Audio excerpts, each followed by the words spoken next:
أعوذ بالله من الشيطان الرجيم.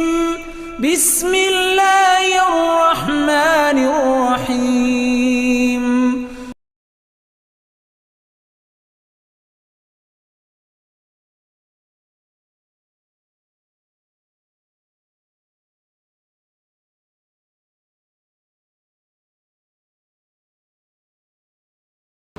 إن الحمد لله نحمده ونستعينه ونستغفره ونعوذ بالله من شرور أنفسنا وسيئات أعمالنا.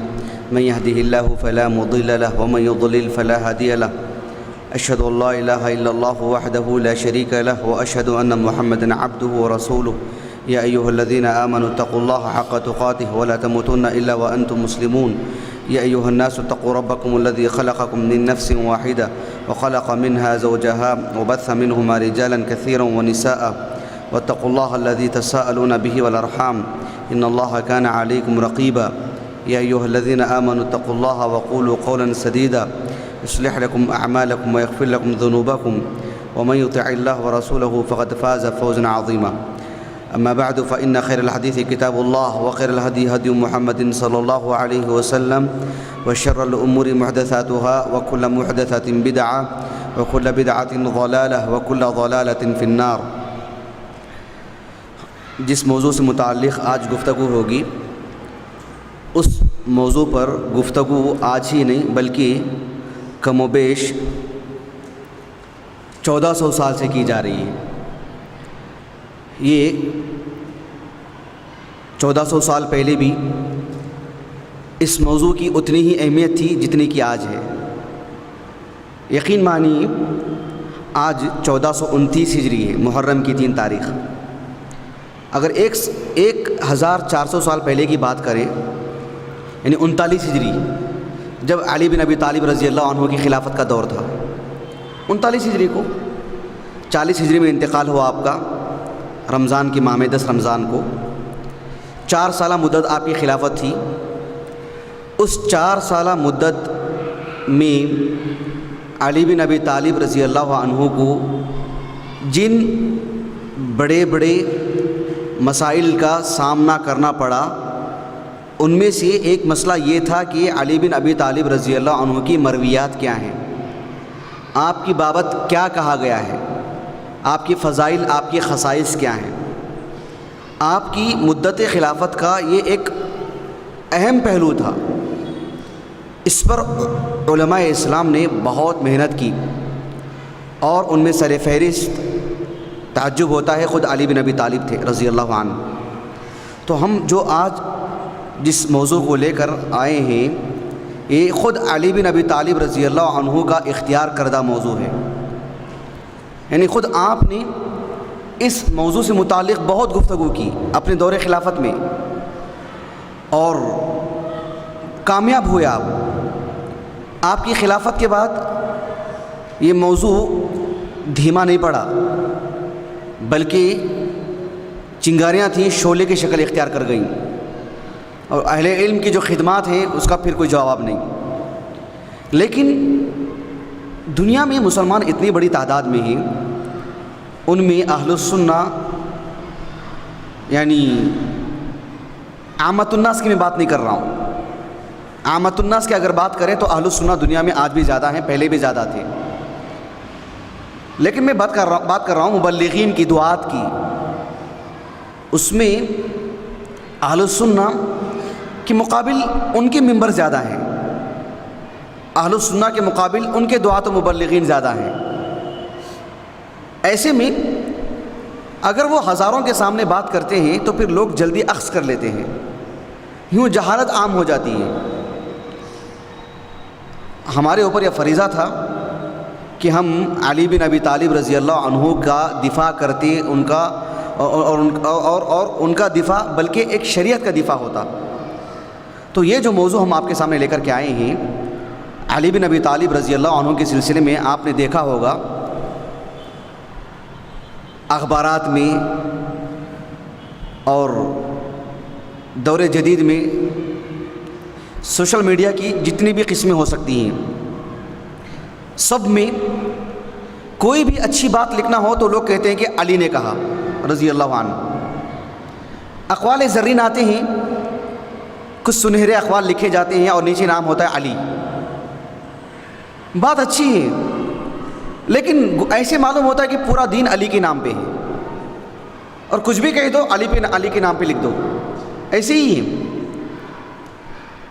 اس میں کیا کیا سازشیں ہیں، کن حضرات کے کیا مقاصد ہیں، اس سے ہم سب کو باخبر ہونے کی ضرورت ہے. آپ دیکھو، قال اللہ تعالی قال رسول اللہ صلی اللہ علیہ وسلم، وہ بھی ان کی زبانوں پہ نہیں، گونگی ہیں زبانیں ان کی. علی بن ابی طالب رضی اللہ عنہ کے نام پر وہ پورا دین چاہتے ہیں، اور ان کی پوری گفتگو کا محور علی بن ابی طالب ہوتے ہیں رضی اللہ عنہ. اس لیے ہم چونکہ ایک طالب علم ہیں، بلکہ ایک سلفی طالب علم ہیں، تو ہمارا دراسہ ایک سنجیدہ دراسہ ہونا چاہیے. سنجیدگی کے ساتھ اس موضوع کو پڑھنے کی ضرورت ہے، اور عامت الناس کی بیشتر تعداد پڑھی لکھی بھی ہے. ہم سنجیدگی کے ساتھ ان کے سامنے یہ باتیں رکھ سکتے ہیں. غیر مسلمین کا بڑا طبقہ اسلام قبول کر رہا ہے، سنجیدہ حضرات کا، تو پھر مسلمان اصل دین پہ کیوں نہیں آ سکتے؟ زیادہ آسان ہے. تو انشاءاللہ میں یہ باتیں آپ کے سامنے رکھ رہا ہوں. سب سے پہلی بات یہ ہے کہ ایک عجیب بات ہے کہ لوگ جو مشہور ہوتا ہے، جس کی زیادہ چلتی ہے، جس کو لوگ زیادہ جانتے ہیں، اس کے نام پہ بہت کچھ کہہ دیتے ہیں. یہ عام سی بات ہے. ایک شخص بند کمرے میں ہے، گمنام ہے، کوئی اسے جانتا نہیں، اس کے حوالے سے کوئی بات نہیں کرتا. پہلے پوچھیں گے وہ کون ہے کہ نہیں؟ لیکن جب دیکھتے ہیں کہ لوگ مشہور ہیں، ان کے تقدس کا فائدہ اٹھاتے ہیں. دیکھو اللہ سبحانہ و تعالیٰ کی ذات، ہمارا خالق ہے، ہمارا معبود ہے. اللہ سبحانہ و تعالیٰ کے بارے میں آدمی کہہ سکتا ہے کہ یہ میں اس لیے کر رہا ہوں کہ اللہ نے کہا. اسی لیے اللہ تعالیٰ نے وقت وقت پر نبیوں کو بھیجتا رہا کہ یہی ہیں جو اللہ کے حوالے سے بات کر سکتے ہیں، ایرا غیرہ نہیں. ورنہ اگر معاملہ ایسا نہیں ہوتا تو کوئی بھی شخص بول دیتا کہ ایسا کرو، ایسا مت کرو، یہ اچھی چیز ہے، یہ بری چیز ہے. کیوں؟ اللہ نے کہا. ایسی نہ ہوتا ہے. سورہ یونس میں اللہ رب العالمین نے فرمایا کہ لوگ کہتے ہیں کہ جو ہے ہم ان کی عبادت کیوں کرتے ہیں، ہمارے سفارشی ہیں. ہؤلاء شفعاؤنا عند اللہ. اللہ تعالیٰ نے جواب میں کیا فرمایا؟ قل اتنبئون اللہ بما لا يعلم في السماوات ولا في الارض. کہ کس نے خبر دیا آپ کو؟ اللہ نے خبر دی. اللہ نے کہا آپ سے ایسا کرنے کے لیے کہ ان کو سفارشی بناؤ. دیکھ رہے ہیں آپ پکڑ کیسی ہے. قل ہاتوا برہانکم ان کنتم صادقین. یہ پکڑ کیوں رکھی اللہ تعالیٰ نے؟ کیوں رکھی اللہ تعالیٰ نے؟ یہ بتلانے کے لیے کہ اللہ کا نام لے کے کوئی بات کرنا چاہے تو صرف نبی. ما كان لبشر ان يكلمه الله الا وحيا او من وراء حجاب او يرسل رسولا فيوحي باذنه ما يشاء انه علي حكيم. اللہ رب العالمین نے وحی کا ایک نظام رکھا، انبیاء کو اختیار کیا، انبیاء کو انتخاب کیا. صاف لفظوں میں یعنی ان اللہ اصطفیٰ من الملائکۃ رسلا ومن الناس. اللہ انتخاب کرتا ہے کس کو نبی بنایا جائے. اللہ اعلم حیث یجعل رسالتہ. کون رسالت کا مستحق ہے وہ اللہ جانتا ہے. تو اگر ایسا نظام نہیں ہوتا تو کائنات کا ہر فرد اللہ کے نام پہ کوئی بھی بات کہہ سکتا ہے. اللہ سبحانہ و تعالیٰ نے اس پہ روک لگائی. پھر بھی دیکھو آپ کتنی آیات ہیں، میں نے لکھ رکھی ہیں. کچھ آیاتیں میں آپ کو پڑھ کے سناتا ہوں جس میں اللہ سبحانہ و تعالیٰ کے نام پہ جھوٹ گڑا جاتا ہے. اللہ رب العالمین نے فرمایا سب سے عظیم گناہ اللہ کے نزدیک شرک ہے. سورۃ النساء میں اللہ تعالیٰ نے کہا ان اللہ لا یغفر ان یشرک بہ ویغفر ما دون ذلک لمن یشاء ومن یشرک باللہ فقد افترى اثما عظیما. سبحان اللہ. دیکھ رہے ہیں آپ، یعنی اللہ تعالیٰ شرک کے علاوہ سب گناہ کو معاف کرے گا اللہ چاہا تو. اور جو بھی مشرک ہے، جو بھی شرک کرتا ہے وہ دلیل کی بنیاد پہ، جو بھی شرک کرتا ہے وہ دلیل کی بنیاد پہ شرک کرتا ہے. اللہ تعالیٰ نے فرمایا کہ نہیں، وَمَن يُشْرِكْ بِاللَّهِ فَقَدِ افْتَرَى اِثْمًا عَظِيمًا. وہ جھوٹا ہی ہو سکتا ہے، وہ عظیم گنہگار ہی ہو سکتا ہے. افطرا، جھوٹ گڑنا، یعنی شرک ہو اور دلیل کی بنیاد پہ ہو ہی نہیں سکتا. اسی لیے کفار بھی کل قیامت کے دن بولیں گے واللہ ربنا ما کننا مشرکین، اے اللہ، اے ہمارے رب تیری قسم ہم نے شرک کیا ہی نہیں، کیونکہ دلیل ہے ہی نہیں اس کے لیے. تو یہ سب سے عظیم چیز ہے. ایک مشرک اور اللہ سبحانہ و تعالیٰ کے بارے میں عام فرد گفتگو کرنے والا، اس کے پاس دلیل کبھی نہیں ہو سکتی، وہ جھوٹ ہی گھڑ سکتا ہے، تبھی اس کی دکان چل سکتی ہے. اللہ تعالیٰ نے فرمایا بنی اسرائیل پر عتاب نازل کرتے ہوئے سورۃ آل عمران میں، کل الطعام کان حلا لبنی اسرائیل الا ما حرم اسرائیل علی نفسه من قبل ان تنزل التوراة قل فأتوا بالتوراة فاتلوها ان کنتم صادقین. پھر کہا اللہ تعالیٰ نے فمن افترى على الله الكذب من بعد ذلك فأولئك هم الظالمون قل صدق الله فاتبعوا ملة ابراہیم حنیفا وما كان من المشرکین. اس لیے کہ ایک نبی کے نام پر انہوں نے جھوٹ گھڑا اور انتساب کیا اللہ رب العالمین کی طرف. مدعی نبوت ہوتے ہیں، یہی تو فرق ہے نا عام نبی میں اور مدعی نبوت میں. جو اللہ سبحانہ و تعالیٰ کے نبی ہوتے ہیں ان کے پاس فرشتے بھی اپنی مرضی سے نہیں آتے. ما نتنزل الا بامر ربک، آپ کا رب چاہتا ہے تبھی ہم نازل ہوتے ہیں، آپ کے پاس آتے ہیں، ورنہ ہماری کیا مجال کہ ہم آئیں آپ کے پاس. لیکن جو جھوٹا شخص ہوتا ہے وہ کیا کہتا ہے؟ دیکھو اللہ نے فرمایا سورۃ الانعام میں ومن اظلم ممن افترى على الله كذبا، اس سے بڑا ظالم کون ہو سکتا ہے جو اللہ کا نام لے کے جھوٹ بولے. او قال، یا یہ کہے اوحی الی ولم یوحى الیہ شیء، کہ میری طرف بھی وحی نازل ہوتی ہے جبکہ اس کی طرف کوئی وحی نازل نہیں ہوئی. ومن قال سانزل مثل ما انزل اللہ. سمجھ رہے ہیں آپ میری بات کو؟ اللہ سبحانہ و تعالیٰ کا نام لے کر جھوٹ بولنا کیوں؟ درمیان میں جو اللہ نے نبوت کا جو واسطہ رکھا ہے، یہ اگر واسطہ نہیں ہے تو پھر کائنات کا ہر فرد کو مجال ہے، چھوٹ ہے اس کو جھوٹ بولنے کی، پھر فرق کیا رہ گیا؟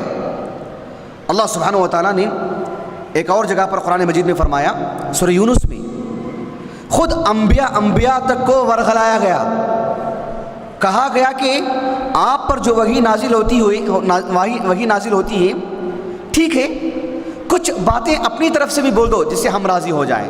سمجھ رہے ہیں آپ اس بات کو؟ یہ نقطہ واضح ہو آپ کو؟ انبیاء علیہم السلام وحی کی روشنی میں گفتگو کرتے ہیں. قوم اتنی بدبخت ہوتی ہے انبیاء کو راہ حق سے ہٹانا چاہتی ہے کہ تم جو باتیں وحی کی روشنی میں بول رہے ہیں ٹھیک ہے، لیکن کچھ باتیں وحی کی روشنی سے ہٹ کے بھی کہو. سمجھ رہے ہیں؟ اللہ کا نام لے کے کچھ باتیں کہہ دو جس سے ہمارے تمہارے درمیان کچھ دوستانہ ہو جائے. بات واضح ہوئی آپ کو؟ دیکھو اللہ رب العالمین نے فرمایا وَإِذَا تُتْلَى عَلَيْهِمْ آيَاتُنَا بَيِّنَاتٍ قَالَ الَّذِينَ لَا يَرْجُونَ لِقَاءَنَا ائْتِ بِقُرْآنٍ غَيْرَ هَذَا ائْتِ بِقُرْآنٍ غَيْرِ هَذَا أَوْ بَدِّلْ.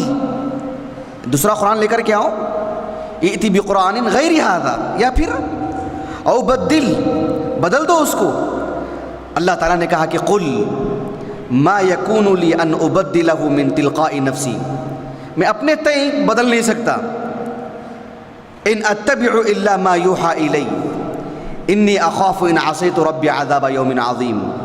قل لو شاء اللہ ما تلوته علیکم ولا ادراکم به فقد لبثت فیکم عمرا من قبله افلا تعقلون.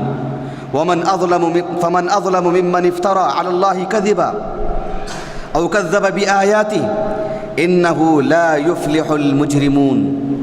جو میں نے 4 آیتیں آپ کے سامنے پڑھی ہیں، اس میں یہی بات کہی گئی ہے کہ اللہ کے رسول علیہ السلام کو اتنا بہلایا پھسلایا گیا کہ آپ جو ہے راہ حق سے ہٹ جائیں، کچھ باتیں اپنی طرف سے الگ سے کر دیں جس سے ہمارے تمہارے درمیان اچھا ماحول بن جائے.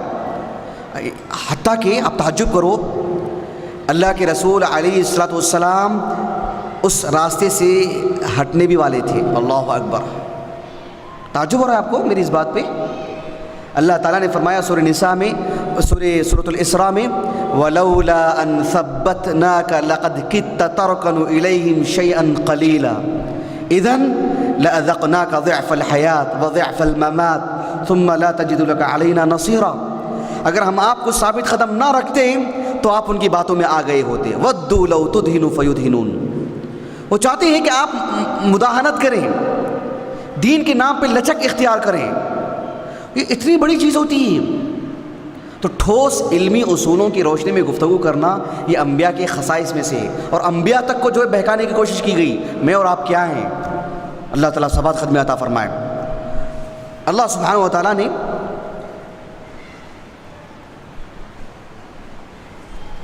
قرآن مجید میں اس موضوع کی بہت آیتیں نازل کی ہیں. سب آیتیں پڑھنا میرا مقصود نہیں ہے. میرا مقصود یہ تھا کہ اللہ سبحانہ و تعالیٰ کی ذات بابرکت, اس کی قدوسیت اور اللہ تعالیٰ کا ڈر فطری طور پر انسانوں کے اندر ہوتا ہے, بدبخت لوگوں میں بھی ہوتا ہے, شر پسندوں میں بھی ہوتا ہے, سخت لوگوں کے دلوں میں بھی ہوتا ہے. جب لوگ اللہ کے حوالے سے ان کے سامنے بات کرتے ہیں تو دل گداز ہو جاتا ہے, دل نرم پڑ جاتا ہے. اور پھر جب لوگوں کی داڑھی ہو, جبہ ہو اور امامہ باندھا ہو اور کچھ روحانی چہرہ ہو تو پھر اللہ کے حوالے سے بات کرے تو کون نہیں مانے گا. ایسے ہی لوگ اپنی زندگیاں چلاتے ہیں اور رہبانیت اور مزار پرستی وغیرہ میں آپ اسی کا حوالہ دیکھیں گے آپ. حتیٰ کہ ابھی آپ دیکھو, ایک شخص ہمارے پڑوسی ملک کا انگلینڈ میں مرا ہو, میں نام بول رہا ہوں, بہرحال اس نے کم و بیش 63 یا 53 سال کی عمر میں انتقال ہوا. اس کا 40 سال کی عمر تھی تو اس وقت اس نے اس وقت نمازیں پڑھنا چھوڑ دیا. اس نے ایک بھی نماز نہیں پڑھا. اس نے انٹرویو لیا گیا, اس سے کہا کہ میں گھر میں بیٹھا ہوا تھا, اچانک روشنی آئی اور مجھ سے باہم گفتگو ہونے لگی روشنی. وہ اس روشنی نے کہا کہ انی ان اللہ, میں معبود ہوں, میں اللہ ہوں. میں کہا کہ تم پر عبادتیں ساقط ہیں آج سے, اور آج سے میں تم سے جو مطالبہ کروں گا, جو کہنے کے لیے کہوں گا کہ وہ کہو. یہ کوئی کہانی نہیں سنا رہا ہوں میں آپ کو. 1000 سے زیادہ یوٹیوب پہ جو ہے ویڈیوز موجود ہیں اس شخص کے, دیکھ سکتے ہیں آپ. یونس نام ہے اس کا, جو اس کا متبع, میں نام بھول رہا ہوں اس کا جو اصل نام ہے. بہرحال مرزا غلام احمد قادیانی, اللہ کے حوالے سے گفتگو کی اس نے, سب مدعین نبوت. تو اللہ سبحانہ و تعالیٰ کے نام پر جھوٹ بولنا یہ ایک جرت ہے, جسارت ہے, اور لوگ اپنے آپ کو اس طرح کا پیش کرنے کے لیے اتنی بڑی جسارت بھی کر دیتے ہیں. اللہ کے رسول ہیں علیہ الصلوۃ والسلام, اللہ کے نبی کے حوالے سے اگر آپ بات کر دیں تو سامنے والا بالکل سرنڈر ہو جاتا ہے, بات مان جاتا ہماری. میں بولوں کہ بھائی میں بول رہا ہوں, ایسے کرو, کیوں مانے گا وہ؟ فلاں بزرگ بول رہے ہیں, فلاں پیر بول رہے ہیں, کیوں مانے گا وہ؟ میں کہوں اللہ کے رسول نے کہا صلی اللہ علیہ وسلم, تو لوگ بات کو تسلیم کر لیتے ہیں. بڑی تعداد عامۃ الناس کی ایسی ہے جن کو بس اتنی سی بات ہونی ہے کہ اللہ کے رسول کا آپ حوالہ دیں, بس مان جاتے ہیں. اسی لیے اللہ کے رسول نے صلی اللہ علیہ وسلم نہایت سختی کے ساتھ, اتنے سخت لہجے میں آپ نے, ایک نہیں کم و بیش 60 کے قریب صحابہ اس حدیث کی روایت کرنے والے ہیں. عشر مبشرہ کا بیشتر حصہ اس کا حصہ ہے. معلوم ہے آپ کو, امام بخاری رحمہ اللہ نے اپنی صحیح بخاری کی کتاب العلم میں ایک باب قائم کیے ہیں کہ باب اثم من کذب علی النبی صلی اللہ علیہ وسلم. اس کا حدیث نمبر 106, اللہ کے رسول پر جھوٹ باندھنے کا گناہ صلی اللہ علیہ وسلم. ایک شخص کا نام لے کے جھوٹ بولتا ہے, وہ بھی کبیرہ گناہ ہے, لیکن اس کی خطورت کتنی ہوگی جب وہ نبی کا نام لے کے جھوٹ بولے. دیکھیں اس حدیث کے راوی بھی علی بن ابی طالب ہیں. 5 حدیث ہیں امام بخاری. پہلی حدیث علی ہے. علی بن ابی طالب رضی اللہ عنہ کہتے ہیں اللہ کے رسول صلی اللہ علیہ وسلم نے فرمایا لا تکذبوا علی, مجھ پہ جھوٹ مت باندھو. فإنہ من کذب علی فلیلج النار, جو مجھ پہ جھوٹ باندھتا ہے وہ اپنا ٹھکانہ, وہ اپنے آپ کو جہنم میں داخل کر دے. ولوج, جو اپنا ٹھکانہ, جو اپنے آپ کو جہنم میں داخل کر دے. اس موضوع کی حدیثیں بہت ہیں, بلکہ امام طبرانی رحمہ اللہ, شاید کتاب میں خریدا ہوں, آ جائے گی انشاءاللہ. امام طبرانی رحمہ اللہ نے صرف اس حدیث کو رکھ کے کتنے صحابہ سے مروی ہیں, اس ایک حدیث کی کتنی سندیں ہیں, سب تقریباً میرے حساب سے 300 صفحے کا رسالہ امام طبرانی کا رحمہ اللہ محقق چھپا ہے. سمجھ رہے میری بات آپ؟ امام طبرانی کا صاحب المعجم الکبیر، امام طبرانی رحمہ اللہ نے اس کا اتنا دراسہ کیا. کیوں آپ علیہ السلام نے اتنی سختی سے کہا؟ اس لیے کہ اللہ کے رسول کے حوالے سے کوئی بھی کچھ بھی بول دے سکتا ہے. آج دیکھو لوگ آسانی کے ساتھ اللہ کے رسول نے کہا صلی اللہ علیہ وسلم، حوالہ پوچھو وہ بولے گا مجھے نہیں معلوم، مجھے کہیں سے آیا ہے. اب وہ کہاں سے جا کے پوچھے گا؟ سبحان اللہ العظیم. یعنی لوگوں کا مسئلہ ایسا ہو گیا کہ میرے نام پہ کوئی بول دے نا، میں پہلے ایکشن لوں گا اور وہاں تک پہنچوں گا جس نے اس بات کو پھیلایا ہے. اللہ کے رسول نے اللہ اکبر صلی اللہ علیہ وسلم، یعنی مسئولیت کا احساس ہی نہیں ہے. ہم اللہ کے رسول کے نام پہ کیا کیا بولتے جا رہے ہیں صلی اللہ علیہ وسلم. ایسے کائنات میں بڑے بڑے لوگ ہیں جن کے نام پہ لوگ ان کے تقدس کا فائدہ اٹھاتے ہیں اور جھوٹ بولتے ہیں. امام ابو حنیفہ کو دیکھو آپ رحمہ اللہ، آپ کی جلالت، آپ کا علم، آپ کی فقاہت مسلم ہے، محترم شخصیت ہے، مؤقر ہیں آپ، اور بالاتفاق آپ کی امامت پر یعنی آپ کی امامت جو مسلم ہے پورے علماء کے نزدیک، اس وقت سے لے کر کے آج تک بھی. لیکن امام ابو حنیفہ رحمہ اللہ کے نام پر باتیں کتنی ہیں؟ کیوں؟ اس لیے کہ قداور شخصیت ہیں آپ، عظیم المرتبہ انسان ہیں، آپ کے حوالے سے بولو تو لوگ جھٹ سے لے لیتے ہیں. امام جعفر صادق رحمہ اللہ، ہم نے 3 سال پہلے مکمل ایک پروگرام کیا تھا ان پر. امام جعفر صادق کے نام پر آپ دیکھو فقہ حنفی، فقہ شافعی، ویسے فقہ جعفریہ ہے. معلوم آپ کو؟ سنا آپ نے؟ رمضان کا مہینہ آتا ہے، اس میں باقاعدہ فقہ جعفریہ کے اعتبار سے مسائل بیان کیے جاتے ہیں. اخبار میں حیدرآباد کا اخبار منصف اٹھا کے دیکھو آپ، اس میں زکوٰۃ کے مسائل آتے ہیں، حج کے مسائل آتے ہیں، رمضان کے مسائل آتے ہیں، رؤیت ہلال کا مسئلہ آتا ہے. یعنی ایک ایک جز کو لے کر کے وہ فقہ جعفریہ سے ثابت کرتے ہیں. جبکہ فقہ جعفریہ کیا ہے؟ صرف کذب ہے، کذب بیانی. امام جعفر صادق رحمہ اللہ یعنی ہمارے عظیم عالم دین ہیں، بری ہیں آپ، ہر چیز سے بری ہیں آپ، لیکن آپ کے نام پر پورا دین. اللہ اکبر. سمجھ رہے ہیں آپ؟ شیخ عبد القادر جیلانی رحمہ اللہ 5ویں صدی ہجری کے اواخر کے علماء میں سے ہیں. خالص ایک سلفی عالم ہیں آپ نے باطل فرق کا جو رد کیا ہے اس دور میں بہت کم لوگوں نے رد کیا ہے جو شیخ عبد القادر جیلانی نے کیا رحمہ اللہ. لیکن ایسے معلوم ہوتا ہے کہ اللہ کے رسول کا دین الگ ہے، شیخ عبد القادر جیلانی کا پورا دین الگ ہے. الگ ہی دین بنا دیا گیا آپ کے نام پہ، آپ کے تقدس کا فائدہ اٹھایا گیا. ویسے ہی علی بن ابی طالب ہیں رضی اللہ عنہ ورضا، آپ کی مرویات، آپ کی جو صحیح مرویات ہیں اس کے مقابل میں جو آپ کے نام پر ہیں اس کا 10واں حصہ بھی نہیں ہے. سمجھ رہے ہیں آپ؟ علی بن ابی طالب کے نام پہ جو کہا گیا ہے اور جو آپ سے صحیح معنوں میں مروی ہے اس کا 10واں حصہ بھی نہیں ہے. یہ ہمارے سامنے ہے، میں اس پہ بات بتلاؤں گا آپ کو. یہ سب عظیم لوگوں کا لوگ استعمال کرتے ہیں. صوفیہ کے پاس دیکھو حسن بصری، جنید بغدادی اور کون، یزید بسطامی اور ان جیسے لوگ، شیخ عبد القادر جیلانی. اب کسی کو اتنی جرت نہیں کہ وہ ان کی بات کہاں ہے بتلاؤ. حتیٰ کہ نقشبندیہ جن پر میں ایک پروگرام کروں گا انشاءاللہ، جو فی الحال جن کا غلغلہ زیادہ ہے ہمارے بر صغیر میں. ابھی آپ دیکھو ان کا بنیادی منہج کیا جانتے ہیں آپ؟ کہ تم لوگ کہتے ہیں کہ حدیث صحیح بخاری میں ہے، یہ اس میں ہے یا اس میں ہے، حدثنا فلان حدثنا فلان. آپ لوگوں کے نام لیتے ہیں، ہم کہتے ہیں حدثنی ربی اللہ. ہم سے تو اللہ بیان کرتا ہے. بات دل لگی کی نہیں، بات مذاق کی نہیں، بات سنجیدگی کی ہے. ایسا ہی ہے، ہم بھلے ہی اس کو مذاق میں لیتے ہوں لیکن ان کے پاس ایک دیانہ ہے، دین ہے ان کے پاس، وہ اس کو بطور ثواب کے پیش کرتے ہیں اور ہمارا مذاق اڑاتے ہیں. تم لوگ رجال لوگوں کا نام لے کے کہتے ہیں، ہم لوگ براہ راست رب العالمین سے. بڑی خطورت ہے اس کے اندر. پھر اللہ سبحانہ و تعالیٰ کے نام پر کوئی بھی آدمی کچھ بھی بول لے سکتا ہے.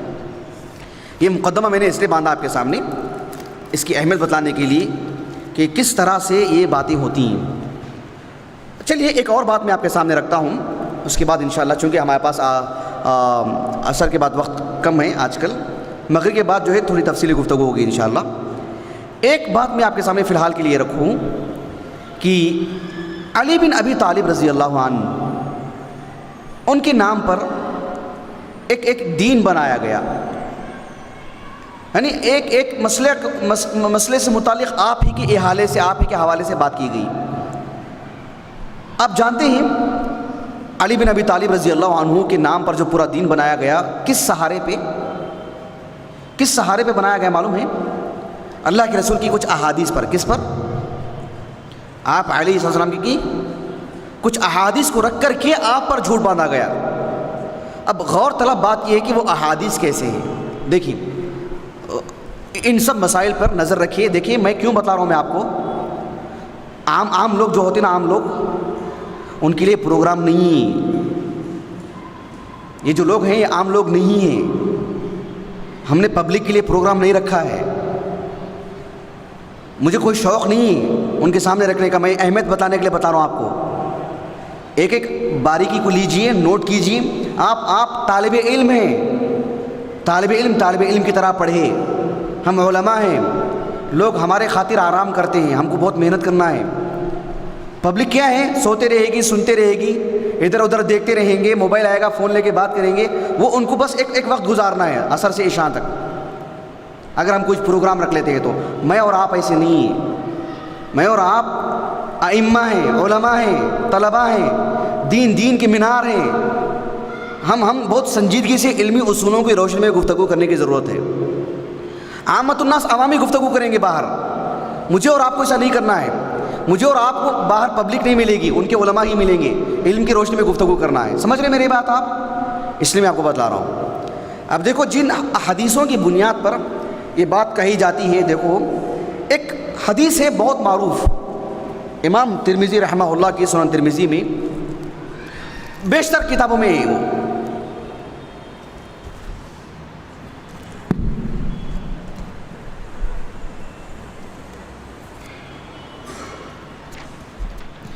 سنن ترمذی میں کتاب المناقب، امام ترمذی رحمہ اللہ نے باب قائم کیا کہ باب انا دار الحکمہ و علی بابها. یعنی اللہ کے رسول علیہ الصلوۃ والسلام کے حوالے سے ایک حدیث بہت عام کی گئی. ایک حدیث بہت عام کی گئی کہ انا مدینۃ العلم. کیا ہے؟ انا مدینۃ العلم، یعنی میں علم کا شہر ہوں.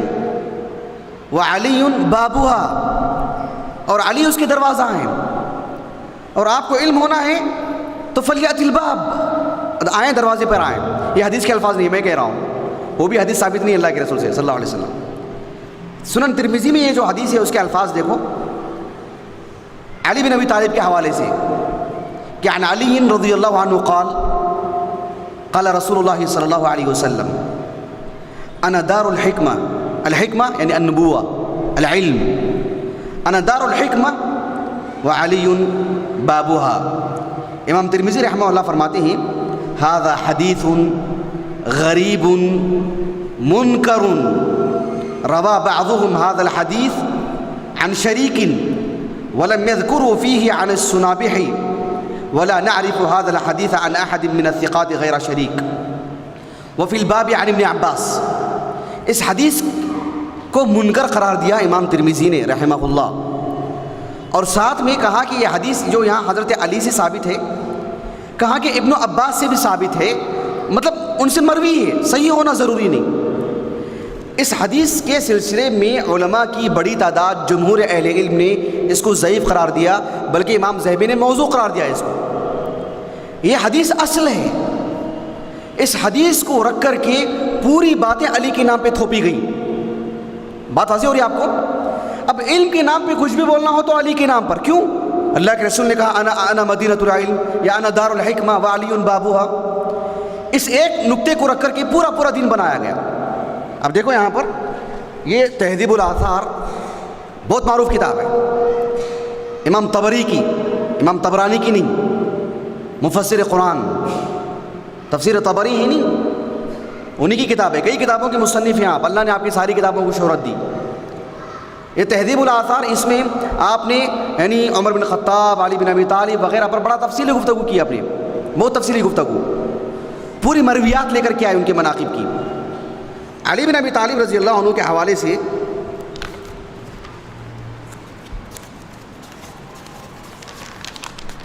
دیکھیے، علی بن ابی طالب رضی اللہ عنہ کے جو مناقب ہیں اس کو ترتیب وار بیان کیا امام طبری نے رحمہ اللہ. پھر وہ حدیث لے کر کے آئے جس میں یہ ہے کہ انا دار الحکمہ وعلی بابوہا، اس حدیث کو بھی لے کر کے آئے. اس حدیث کو لا کر کے امام طبری رحمہ اللہ نے کہا کہ اس میں 2 علتیں ہیں. کتنی علتیں ہیں؟ 2 علتیں ہیں. کہا کہ پہلی علت یہ ہے کہ یہ وہ حدیث ہے انہ خبر لا يعرف له مخرج عن علی عن النبی صلی اللہ علیہ وسلم الا من هذا الوجه. کہا کہ اس حدیث کی پہلی علت یہ ہے کہ یہ حدیث صرف اسی سند سے آئی ہے، حدیث والی، اس کی دوسری سند نہیں ہے، اور اس کی یہ ایک ہی سند ہے اور وہ سند ضعیف ہے. کیوں ضعیف ہے؟ کہا کہ ان سلمہ بن کہیل عندهم ممن لا يثبت بنقله حجہ. کہا کہ اس میں سلمہ بن کہیل ایک راوی ہے جو محدثین کے نزدیک ناقابل حجت ہے، آپ کا اعتبار نہیں ہے. اس طرح سے امام طبری رحمہ اللہ نے اس روایت کو لا کر کے اس کا ذوب بیان کیے. امام حاکم رحمہ اللہ جزاہ اللہ خیرہ، اللہ آپ کے درجات کو بلند فرمائے، اللہ آپ سے راضی ہو، لیکن آپ بشر ہیں. ان کی جو المستدرک علی الصحیحین ہے، جہاں کئی فوائد کا وہ مجموعہ ہے ان کی کتاب، وہیں پر کئی اغلاط سے بھری ہوئی بھی ہے. یہ اغلاط، یہ غلطیاں، یہ تسامحات امام حاکم رحمہ اللہ جیسے عظیم عالم دین، جیسے باخبر عالم دین، جیسے تجربہ کار عالم دین، اور علم الرجال، اسانید پہ گہری نظر رکھنے والے عالم دین، اس کے باوجود بھی چونکہ آخری عمر کا آپ کا وہ کام تھا، نظر ثانی کا بھی موقع نہیں مل سکا، اس کا بھی انہوں نے ذکر کیا کتاب التفسیر میں. اس وجہ سے یہ سب غلطیاں ہوئی رحمہ اللہ. المستدرک علی الصحیحین سے متعلق ایک دراسہ کریں گے ہم آپ کے سامنے انشاءاللہ کبھی. امام حاکم رحمہ اللہ نے اپنی المستدرک علی الصحیحین میں جو صحیحین پر استدراک ہے لیکن متہم راویوں کی روایتیں بھی آپ لے کر کے آ گئے، اور آپ سے یہ سہو ہوا کہ آپ نے اسے حجت کے طور پر قرار دیا. دیکھو یہاں پر میں آپ کو بتلاتا ہوں.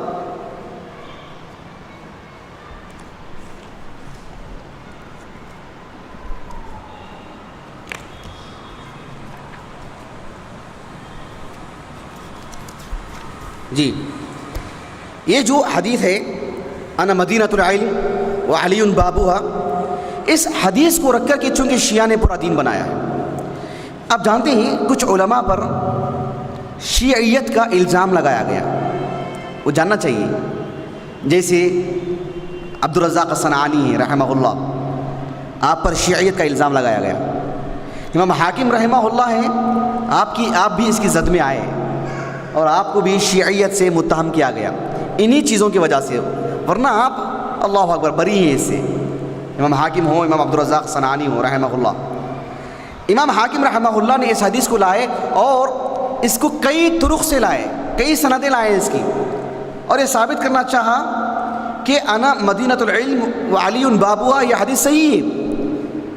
اگر اس کو صحیح بھی مان لیں تو اس شیعہ کے لیے حجت نہیں ہوگی، وہ ہم آپ کو بعد میں سمجھائیں گے، لیکن یہ حدیث صحیح سے ثابت نہیں ہے اللہ کے رسول سے صلی اللہ علیہ وسلم. اس میں کچھ ایسے روات ہیں، جیسے ایک راوی ہیں احمد ابن عبداللہ ابن یزید الحرانی. احمد ابن عبداللہ ابن یزید الحرانی ایک راوی ہیں. ان سے متعلق امام ابن حجر اور ان سے پہلے امام ذہبی اور دیگر اہل علم نے بھی ان کو متہم قرار دیے. اب دیکھو یہ جو امام حاکم کی المستدرک علی الصحیحین ہے، آپ کو معلوم ہے اس کتاب پر امام ذہبی رحمہ اللہ نے تعلیقات چڑھائی ہیں، معلوم ہے نا آپ کو. جو المستدرک علی الصحیحین آج جو بازار میں ملتی ہے وہ امام ذہبی رحمہ اللہ کی تعلیقات کے ساتھ ہی چھپتی ہے. امام ذہبی رحمہ اللہ جزائے خیر دے، علم الرجال پر اتنا درک آپ کو، اتنی پکڑ آپ کو. لوگوں نے کہا کہ محشر کے میدان میں بھی جہاں یوم لا تملک نفس لنفس شیئا ایسا ماحول ہوگا، اس کے باوجود بھی اگر امام ذہبی سے بولیں کہ ان کا ترجمہ سناؤ، ان کا ترجمہ حیات بولو، ان کی زندگی کو بولو تو بولنا شروع کر دیں گے.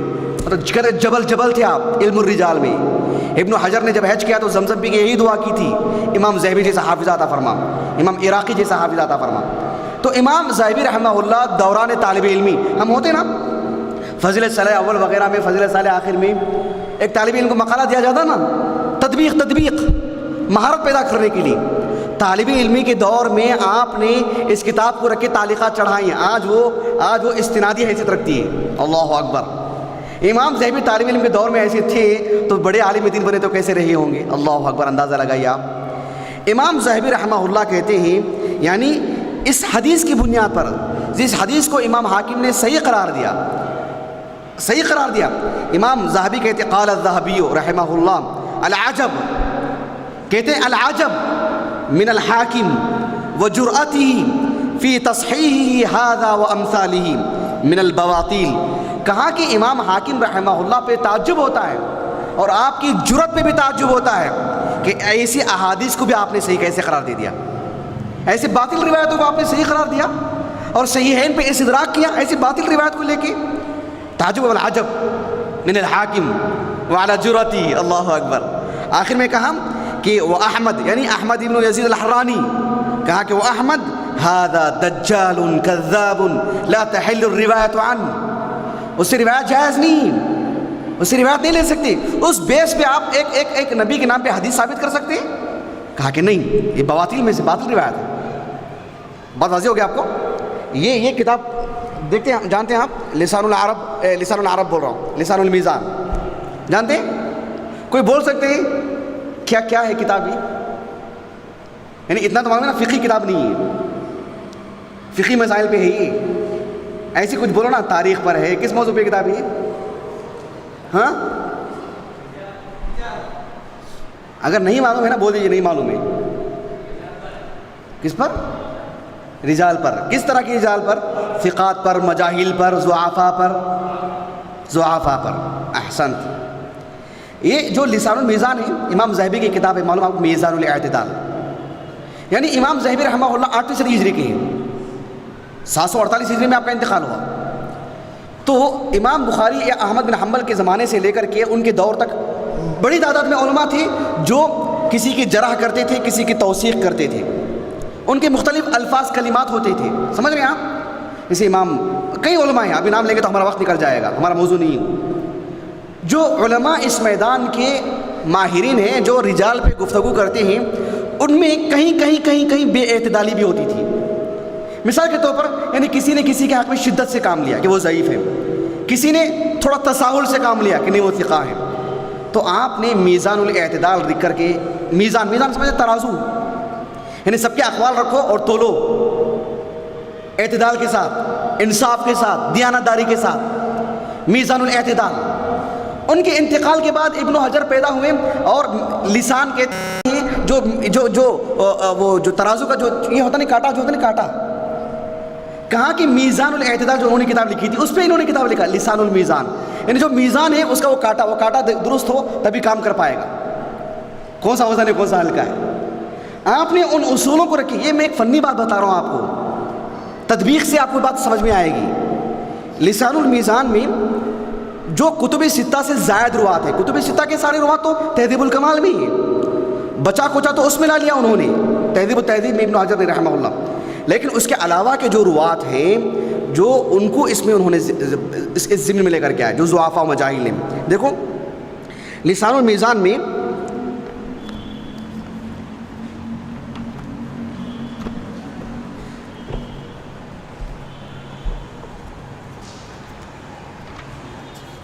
میں آپ کو حوالہ دے دیتا ہوں، آپ بعد میں دیکھ لیں۔ حافظ ابن حجر رحمہ اللہ نے یہ جو راوی ہیں جو ابھی میں بتلایا آپ کو، احمد بن عبداللہ بن یزید الحرانی، ان کی سوانح حیات لکھا اختصار کے ساتھ اور ان کا ضعف بھی بتلایا، ان کی عدم ثقاہت کو ثابت کیا، اور بطور مثال کہ وہ کس درجے کے کذاب راوی ہیں ان کے کذب کو سمجھانے کے لیے اسی حدیث کو لے کر کے آئے۔ صفحہ نمبر 501 دیکھ لیجیے آپ، لسان العرب کا، لسان المیزان کا۔ یہ کتاب اس موضوع کی غیر معمولی اہم کتاب ہے، اللہ جزائے خیر دے ابن حجر کو رحمہ اللہ۔ ایک دلچسپ بات ہے کہ یہ حدیث سندن ضعیف ہے، یہ حدیث سندن ضعیف ہے۔ ہمارے پاس سند کے اعتبار سے بات صحیح سالم ہو تو دین کا حصہ ہے، دین میں حجت ہے، بصورت دیگر ہم مکلف نہیں ہیں، یہی تو بات ہے نا، ہم مکلف نہیں ہیں کہ اسے شریعت کا حصہ مانیں۔ امام طیبی رحمہ اللہ کو جانتے ہیں آپ؟ امام طیبی کو جانتے؟ جنہوں نے مشکات کی شرح لکھی، سب سے پہلی شرح ہے۔ خطیب تبریزی ہے نا رحمہ اللہ، مشکات المصابیح کے مصنف، ان کے استاذ ہیں امام طیبی رحمہ اللہ۔ امام طیبی رحمہ اللہ وہی ہیں جنہوں نے اپنے شاگرد سے مشکات المصابیح لکھنے کو کہا تھا، جب لکھا تو استاذ ہی اس کی شرح کی۔ سمجھ رہے ہیں آپ؟ ایسا ہوتا ہے، کچھ اساتذہ ہوتے ہیں جن کے طلبہ ان سے کہیں زیادہ قابل ہوتے ہیں کہ جس کی وجہ سے اساتذہ ان کو اتنا عظیم مانتے ہیں کہ ان کی کتابوں کی شرح لکھتے ہیں۔ استاذ کتاب لکھتا ہے، اس کی شرح طالب علم لکھتا ہے۔ جیسے حالیہ دنوں ایک عظیم عالم دین انتقال ہو گیا ان کا، شیخ بکر ابن عبداللہ ابو زید، جانتے ہیں آپ؟ ماشاءاللہ بہت بڑے عالم دین، آپ پڑھ کے دیکھو ان کو، ان کی بہت ساری کتابیں ہیں ہمارے پاس ماشاءاللہ۔ انہوں نے ایک کتاب لکھی حلیۃ طالب العلم، ممتاز کتاب طلبہ کے حق میں، ایک طالب علم کو کیسا ہونا چاہیے ہم تصور ہی نہیں کر سکتے۔ ہم 2-3 باتیں سمجھتے ہیں، اس میں کتنے اجزاء ہیں دیکھو آپ۔ اس کتاب کی قیمت کو جانا شیخ ابن عثیمین ان کے استاذ نے رحمہ اللہ، اور اس کی شرح کی، حلیۃ طالب العلم کی شرح استاذ نے کی۔ ایسے کئی مثالیں آپ کو ملیں گی۔ تو یہ شرح الطیبی سب سے پہلی شرح ہے مشکات المصابیح کی۔ یہ ہمارا ہندوستانی نسخہ ہے، عرب دنیا سے بہت اچھا چھپا ہے نسخہ یہ۔ ابھی دیکھو 1 منٹ پکڑیں گے نا پورا ہاتھ گندا ہو جائے گا، یہ انڈین نسخہ ہے۔ چلیے غنیمت ہے۔ امام طیبی رحمہ اللہ، حسین ابن محمد نام ہے ان کا سنِ وفات کوئی بول سکتے ہیں؟ 270 پر 2، ان کا سنِ وفات کوئی بول سکتے ہیں؟ ان کا سنِ وفات امام طیبی کا، امام طیبی کا سنِ وفات کوئی بول سکتے ہیں؟ 743 ہجری سنِ وفات ہے۔ کتنا؟ 740 پر 3 ہجری ان کا سنِ وفات ہے۔ امام طیبی رحمہ اللہ فرماتے ہیں، دلچسپ بات ہے دیکھیے، یہ کہتے ہیں کہ لعل الشیعہ ارادوا بهذا التمثيل ان اخذ العلم والحکمة منه مختص به لا يتجاوز الى غيره الا بواسطة علي رضی اللہ عنہ لان الدار انما يدخل فيها من بابها۔ کہتے ہیں شیعہ نے اس حدیث کو رکھ کے یہ سمجھانے کی کوشش کی کہ انا مدینۃ العلم، میں علم کا مدینہ ہوں، یعنی اللہ کے رسول نے کہا علیہ السلام، وعلی بابها، علی اس کا دروازہ ہے۔ آپ کو مجھ تک پہنچنا ہے تو چور دروازے سے نہیں، دیوار پھلان کے دروازے سے آنا پڑے گا، شرافت سے، سمجھ رہے ہیں؟ چوروں کی طرح نہیں ادھر ادھر سے آئیں، آپ مین دروازے سے آئیں، عزت کے ساتھ، شرافت کے ساتھ۔ انہوں نے ایک آیت کریمہ سے استدلال کیا، وَلَيْسَ الْبِرُّ بِأَن تَأْتُوا الْبُيُوتَ مِن ظُهُورِهَا وَلَكِنَّ الْبِرَّ مَنِ اتَّقَى وَأْتُوا الْبُيُوتَ مِنْ أَبْوَابِهَا، یعنی حالت احرام میں لوگ اصل دروازے سے داخل نہیں ہوتے تھے، پیچھے سے آتے تھے۔ اللہ نے کہا تقوی کے مظاہر یہ نہیں، تقوی کے مظاہر یہ ہے کہ اللہ کے فرما بردار بنو، یہ تقوی کے مظاہر ہیں، آپ مین دروازے سے آئیے۔ کہا کہ آپ ابو بکر سے، عمر سے، عثمان سے، ابو ہریرہ سے، فلاں سے رضی اللہ عنہ اجمعین، آپ دین حاصل کرنا چاہتے ہیں، اللہ کے رسول تک پہنچنا چاہتے ہیں، یہ چور دروازے ہیں، آپ دیوار پھاند کے جا رہے ہیں۔ آپ کو مدینۃ العلم کو جانا ہے تو اس دروازے سے۔ بات واضح ہوگی آپ کو؟ امام طیبی رحمہ اللہ نے کہا اللہ سبحانہ و تعالیٰ کا دین، قرآن اللہ کا کلام ہے نا، اللہ کی مخلوق ہے کیا؟ قرآن اللہ کی مخلوق ہے؟ عیاذاً باللہ کفر ہے وہ۔ جنت اللہ کی مخلوق ہے، شک ہے اس میں؟ 2 ٹوک لفظوں میں، اعدت للمتقین، خلق اللہ الجنہ، صحیح بخاری کے الفاظ ہیں، اللہ نے جنت کو خلق کیا ہے، جنت مخلوق ہے اللہ کی، جبکہ قرآن اللہ کی مخلوق نہیں، اللہ کا کلام ہے۔ وکلم اللہ موسیٰ تکلیما، کلام اللہ ہے۔ اب غور طلب بات کیا ہے کہ امام طیبی رحمہ اللہ نے کہا کہ آپ جو ہے مطلب یعنی ایک الزامی جواب، سامنے والے کو منہ بند کرنا بولتے ہیں نہیں، الزامی جواب دیا آپ نے. کہا کہ جنت جو کہ ایک مخلوق ہے، اللہ سبحانہ و تعالیٰ نے اس کے 8 دروازے رکھے ہیں، اور تم اللہ سبحانہ و تعالیٰ کے دین کے لیے ایک دروازہ صرف علی سے دین لو؟ نہیں، اس کے لیے تو لاکھوں ہزاروں دروازے رکھے اللہ کے رسول نے کہ جس سے بھی میرا دین ملے. ابو ہریرہ سے ہیں، علی بن ابی طالب ہیں، عبداللہ بن مسعود ہیں، انس بن مالک ہیں، ابو سعید الخدری ہیں، یعنی افراد ہیں. اب کتنے آپ کو نام بتلائیں، رضی اللہ عنہ اجمعین. کہا کہ ایک مخلوق کے لیے 8 دروازے اور تم اللہ کے کلام کے لیے ایک دروازہ. ایسے الزامی جواب دیا انہوں نے. یہ الزامی جواب اپنی جگہ پر، کیونکہ الزامی جوابات کے پھر جوابات بنتے جاتے ہیں. پہلی بات یہ ہے کہ حدیث سندن ثابت نہیں ہے اللہ کے رسول سے صلی اللہ علیہ وسلم. بات واضح ہوگی آپ کو. امام ملا علی قاری، جانتے ہیں آپ لوگ ان کو؟ امام ملا علی قاری کو، جنہوں نے مشکات کی شرح کی تھی. کیا نام تھا اس کا؟ مرقات المفاتیح.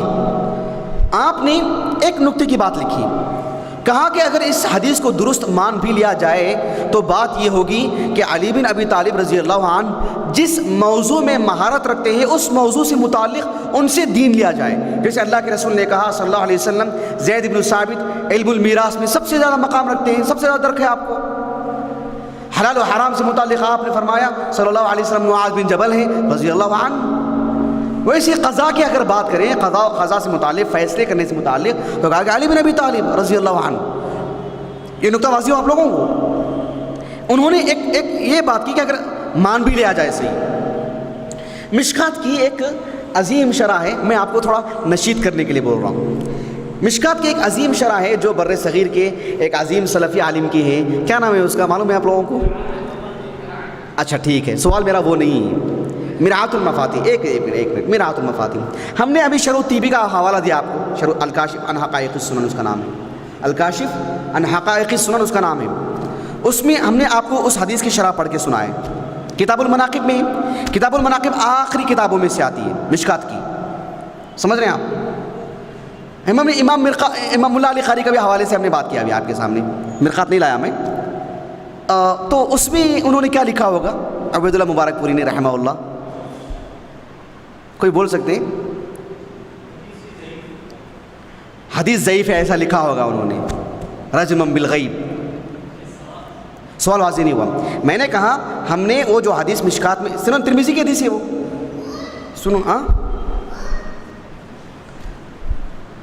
سنن ترمذی کی حدیث ہے. مشکات المصابیح میں 3 جو فصول ہوتے ہیں مناقب و علی کی اگر بات کریں تو پہلے صاحب المشکات نے امام بغوی کا خیال رکھتے ہوئے پہلی فصل میں صحیحین کی حدیثیں لے کر کے آئے منقبت علی پر. دوسری فصل میں سنن اربعہ کی حدیثیں لائی. تیسری فصل میں پھر دیگر کتابوں کی.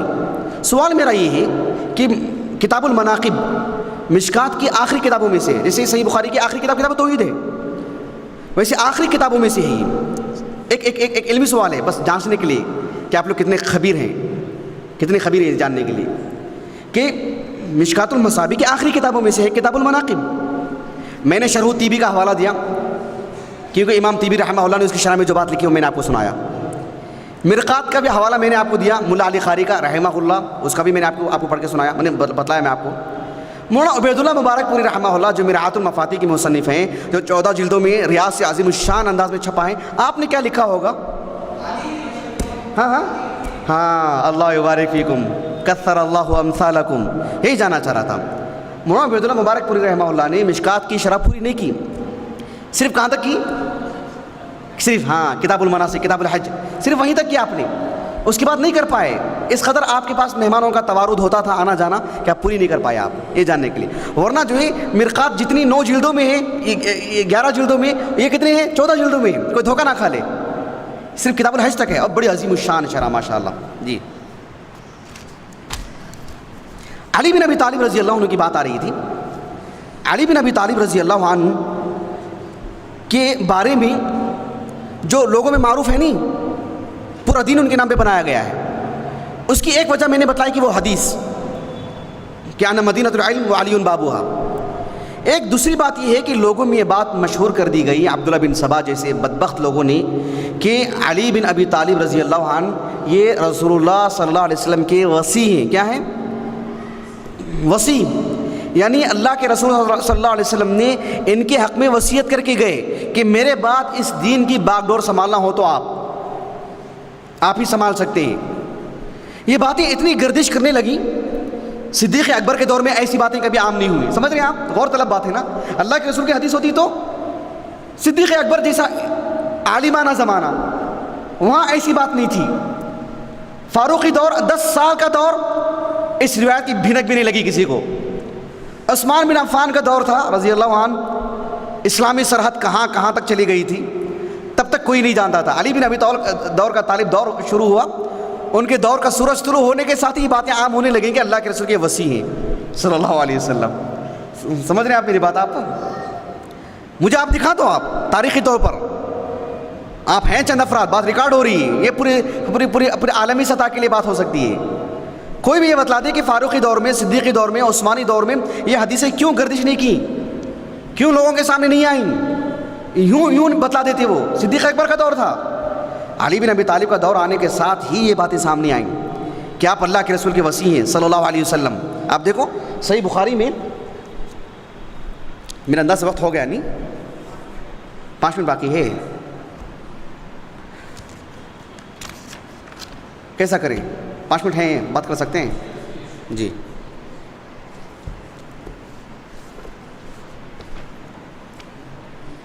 کہ صحیح امام بخاری کے صحیح بخاری میں ایک کتاب ہے کتاب الوصایا. کتاب الوصایا کا بالکل آغاز جو ابتدائی حصہ ہے اس میں دیکھیے آپ, بالکل پہلا باب الوصایا صحیح بخاری میں حدیث نمبر ہے 2740 اور 2740 پر ایک کے بعد دیگر ہے 2 روایتیں. اب دیکھو غور طلب ہے. عبداللہ بن ابی اوفا رضی اللہ عنہ نے سے پوچھا گیا کہ حل کان نبی صلی اللہ علیہ وسلم اوصا, کہ آپ علیہ السلام نے وصیت بھی کی ہے کیا کسی کو؟ عبداللہ بن ابی اوفا جانتے نا آپ, معروف صحابی جن کے بارے میں آیت کریمہ نازل ہوئی سورۃ توبہ کی. آپ زکوٰۃ دینے کے لیے آئے تھے اللہ کے رسول کو. قرآن مجید میں آیت خذ من اموالہم صدقۃ تطہرہم وتزکیہم بہا وصلی علیہم, انہی کے بارے میں آئے تھے. آپ اللہ کے رسول کے انتقال کے بعد عراق چلے گئے تھے. آپ وہاں آپ سے سوال ہوا کہ اللہ کے رسول علیہ السلام نے وصیت بھی کی ہے کیا؟ آپ نے کہا لا. فقلت, میں نے کہا کیف کتب علی الناس الوصیۃ او امروا بالوصیہ قال اوصى بکتاب اللہ. کہا کہ پھر اللہ کے رسول نے کیسے وصیت کی؟ کچھ بھی وصیت نہیں کی لوگوں کو. کہا کہ وصیت کی, کیا کی؟ کہا کہ اللہ کی کتاب کو تھام کے رکھو, اللہ کی کتاب کو مضبوطی سے پکڑ کے رکھو. عورتوں سے متعلق آپ نے وصیت کی, غلاموں سے متعلق, نماز سے متعلق, یہ وصیت کی آپ نے علی بن ابی طالب سے متعلق کوئی وصیت کی؟ کہا کہ نہیں. ایسے نہیں کہ مجھے نہیں معلوم ہے, کہا کہ نہیں کیا آپ نے. سمجھ رہے ہیں آپ ایک چیز؟ اب دیکھو دوسری روایت ہے الاسود ابن یزید رحمہ اللہ, وہ فرماتے ہیں ذکروا عند عائشہ, ام المومنین عائشہ رضی اللہ عنہا کے پاس ذکر کیا گیا کہ علی بن ابی طالب رضی اللہ عنہ کو اللہ کے رسول نے وصیت کی تھی کیا؟ کہ ان علی رضی اللہ عنہما کان وصیا, کہ آپ اللہ کے رسول کے وصی تھے. فقالت, آپ نے بہت نکتے کی بات کی. آپ نے معلوم آپ کو ام المومنین عائشہ رضی اللہ عنہ, اللہ اکبر, اتنی ذکیہ, یعنی آپ ہمارے تصورات سے باہر ہے. اللہ تعالیٰ نے آپ کو جو فقہ, جو سمجھ بوجھ اور بہت پکڑا آپ کو, یعنی پورے امہات المومنین کو بھی آپ نے ایک مٹھی میں رکھا تھا. آپ نے پوری خواتین کو, اور جو بھی جس کی چلتی ہے سب آپ کے ہاتھ میں. اللہ نے اتنا کنٹرول دیا تھا آپ کو. بڑی بہادر خاتون ماشاء اللہ ام المومنین عائشہ رضی اللہ عنہ. علم کی بات کریں تو اس میں بھی کسی سے کم نہیں تھیں آپ. اللہ کے رسول علیہ السلام کی اسی لیے سب سے زیادہ چہیتی تھیں آپ. ام المومنین عائشہ کہتی ہیں رضی اللہ عنہ, اسی لیے لوگ کہتے ہیں کہ صرف خوبصورتی کی بنیاد پر شخص اپنی بیوی کو نہیں چاہتا, بلکہ اس کی ذکاوت پر, اس کی چالاکی پر, اس کی ہوشیاری پر, اس کی دینداری پر, اس کی دور اندیشی پر, اس کی بصیرت پر. ام المومنین عائشہ رضی اللہ عنہ جمیلہ تھی, خوبصورت تھی, یقیناً کوئی دو رائے نہیں اس میں, لیکن آپ کی جو چاہت تھی صرف ظاہری روپ کی وجہ سے نہیں. آپ کا جو علم, آپ کا جو مستویٰ, آپ کی جو ذہانت, جو تیز دماغ, یہ جو تینی چیزیں صلاحیتیں وہ ہمارا موضوع انشاءاللہ کبھی بیان کریں گے آپ کے سامنے, اس وجہ سے آپ کو چاہتی. اسی لیے آپ نے کتنے نکتے کی بات کی. دیکھو ام المومنین عائشہ کہتی ہیں رضی اللہ عنہا متی اوصی الی، علی بن ابی طالب کو اللہ کے رسول نے وصیت کی تھی، ارے کب کر دی؟ میں تو وہیں تھی آخری دنوں میں، میرے پاس سے اللہ کے رسول میرے گھر میں تھے، میرے حجرے میں تھے، کب کر دی ان کو؟ کہا کہ متی اوصی الی وقد كنت مسندته الى صدر او قالت حجر فدعا بالطست فلقد انقنث في حجر فما شعرت انه قد مات فمتى اوصى الی. آپ علیہ السلام کا جو یعنی جو چہرہ تھا وہ آپ میں میرے قریب تھا، میں آپ کو پکڑی ہوئی تھی، آپ علیہ السلام کو میں ایسی ہی تھامی ہوئی تھی، اور جو ہے اچانک آپ کا چہرہ میرے اوپر اچانک پڑ گیا، تب مجھے معلوم ہوا کہ جو آپ کا انتقال ہو گیا ہے. وہ میرے پاس ہی تھے، آخری وقت میں میرے بالکل قریب تھے، میرے سینے سے لگے ہوئے تھے، آپ کا انتقال کیسے ہو گیا؟ آپ نے کب وصیت کر دی؟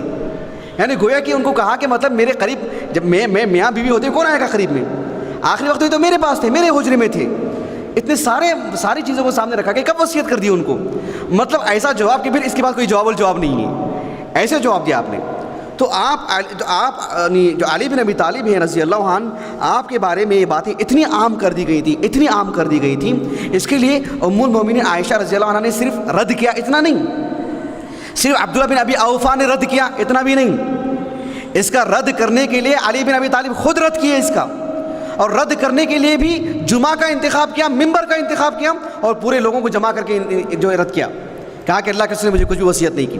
حالانکہ آپ کو جو سوال کیا گیا وہ بھری مجلس میں نہیں، انفرادی طور پر کہ آپ کے پاس کوئی الگ بھی کتاب ہے کیا قرآن حدیث کے علاوہ؟ آپ کو الگ سے سوال کیا گیا، لیکن جواب دینے کے لیے ممبر کا انتخاب کیا. کتنے دیندار تھے آپ، اللہ اکبر، کتنے متقی تھے آپ، سبحان اللہ، کتنا شریعت کا دفاع کیا آپ نے. دیکھو وہ حدیث طویل ہے، سناؤں نہیں سناؤں میں؟ ہاں وقت نماز کے بعد انشاءاللہ باذن اللہ تعالی. اس کے بعد 3 موضوعات ہیں اہم ہیں، وہ باتیں رکھیں گے آپ کے سامنے انشاءاللہ. سبحانک اللہم و بحمدک اشہد ان لا الہ الا انت استغفرک و اتوب الیک.